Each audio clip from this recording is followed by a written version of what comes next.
I like globes that are in the 1800s, so I would always date them by looking if there was the Suez Canal was there.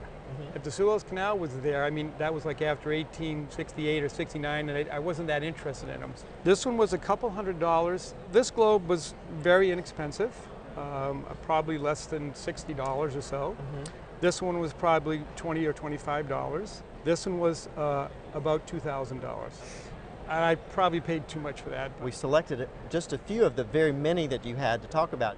I'm going to start with a little bit of information about the first one here. It was actually by the Newton Terrestrial Globe Company, which was in business for a very long time, from 1783 until 1910, and made in London. This particular example dates from about 1860.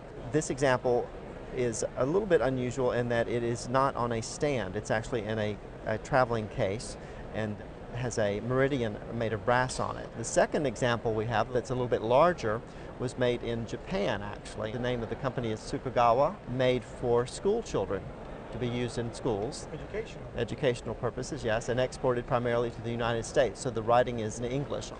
The third example, which probably had a stand at one point that it sat on, but was put into that beautiful case for a desktop, that was made by Snellgrove in London, which was a stationery company, and they were only in business for a short period of time, from 1867 to 1887. And the last one, you had a question about that one. My question is that I think that's American made. I'm hoping it's the earliest of all the globes. Yes, as a matter of fact, it is American. It was made by David C. Murdoch in West Boylston, Massachusetts, who owned a company that was in business from 1805 to 1880. Just like the Japanese company, he made things primarily inexpensively to be sold and used in schools. Well, let's talk about the current market value for these. This example, which you paid the most money for, $2,000, I found quite a number of these in the price range of around $1,000 to $1,500 on a stand, but without the case and without the meridian. So I think $2,000 is fair.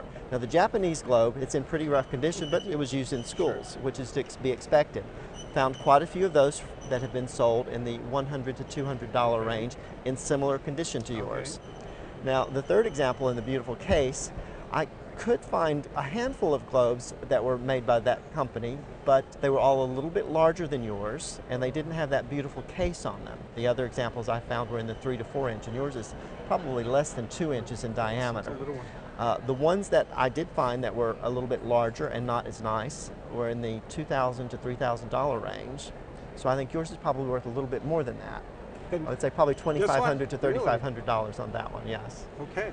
On the American globe, again, I found quite a few examples that were 5 inches in diameter, and yours is less than 3 inches, so it's again quite small. The examples for the 5-inch ones were anywhere from $1,300 to $2,600, so I would estimate yours probably in the $1,500 to $2,500 range, maybe even as much as $2,000 to $3,000 on that one. So collectively, for the 4 examples that we've chosen to show, the auction estimates would be $6,100 to $8,200. Good, very nice, very good. You picked out my favorite ones, by the way. Isn't that funny?